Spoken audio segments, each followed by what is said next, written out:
good to start out with defining design. Because I was saying, whenever you talk about design, it's a good foundation, right? Because I think everyone has a different definition of it, which is why it's difficult to talk about. And I think if you asked 100 people what the definition of a software developer is, 100 people would say someone that writes code. Whereas with design, I think you'd get 100 different answers. So if one of you wants to start with what your definition of design would be. Drawing pictures, isn't it? During pictures, I think that would come up quite Chris is the highly in problem. 100 people. Make it pop. Make it pretty. They make it it pop. pretty, The Marek. logo bigger.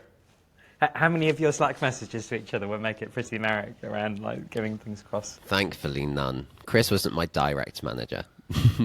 I like to think it's about bringing some sort of intentionality to the way that we make things, right? So I think without design, you've got a random cobbled together set of ideas. I think design for me is about bringing intent to how things are put together. Okay, yeah, I like that. I think it's a better one than Chris's. Incrementally. But you because I draw think pretty that- pictures to make that happen, right? Yeah, because that's the thing, right? With like, if you're having a design podcast and you want to like, talk about designing teams and stuff, I think because design is so variably defined, it then means it's so variably implemented in teams. Because my definition of it would be, I'll tell you how I see it. For me, design, because I started as a computer scientist, so we had the like. In the modules, like software development modules, they would say, you know, the whole point of design is that you figure out what you want to build before. So that was always my foundation.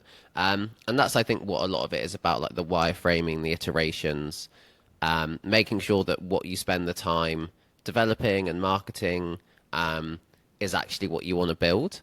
And like when my mum asks me what I do for work, the analogy I always try and use is that I'm like the architect of a building.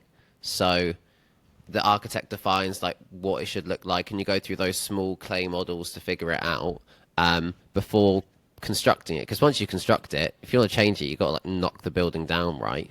And you define the materials and what the space should be like, and the lighting and all of these things, and like the structural integrity. But you have the architect there to make the best use of that construction time. So for me, that's what it's always been about. And that even I was going to say the word, but we'll get onto that later. So yeah, for me, that's what it's about. For me, that's the point of design. I admit I was aiming for a one-liner, but yours is more eloquent around things. So. Thanks.